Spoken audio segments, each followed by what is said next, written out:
Okay guys, ngayon naman maglalagay na tayo ng ating mga bracket. Ayan. Ito po yung 3/4 by 3/4 by 1/8. Ito po yung ginagawang pang bracket. Ang gagawin nyo lang, susukatin nyo lang yung loob ng tubular. Kung anong sukat ng loob, yun din ang sukat ng bracket na inyong ilalagay. Ano? So ilagay na po natin.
Guys, ito yung mga bracket. Yan, siguro yan.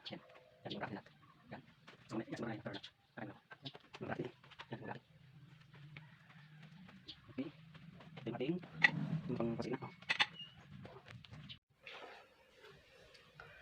Okay guys, mag-assemble na tayo ng ating cabinet. Alright.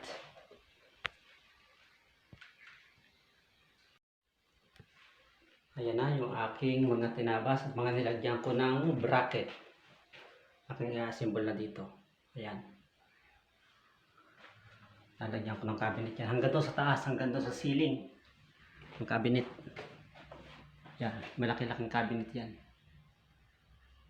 Yan. Aking i-assemble na.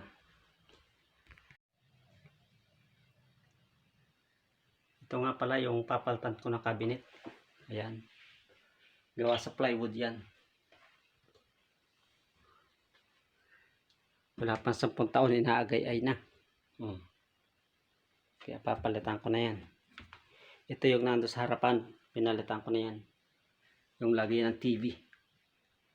Ito. Yan. Pinalitan ko. Pansamantalang inilagay ko dito sa kwarto.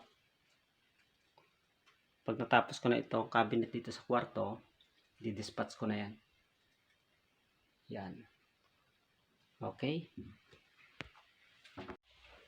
Okay, magsimula na tayo ng ating pag-assemble ng cabinet.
Hello guys, magandang umaga muli.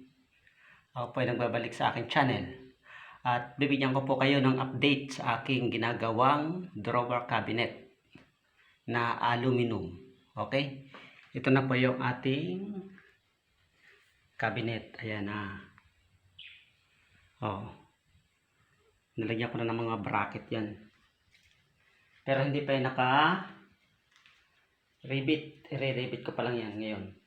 Yan. Yan.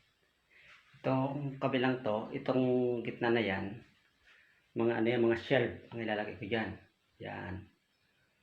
Tapos yung ilalim, mayroon drawer yan. 4 na drawer yung ilalim. Yan, 3, 4. 4 na drawer.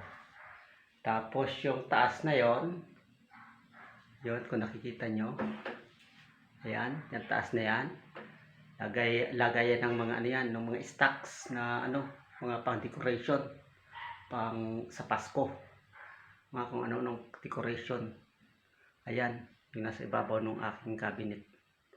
Ayan o, yan ang ilalagay ko sa taas para malinis tingnan. Pag may sarado yan, malinis tingnan yan, lahat nakasara. So okay, i-update ko na lang kayo sa aking ginagawang drawer cabinet project. So ako'y mag-uumpisa na uling gumawa. Okay po.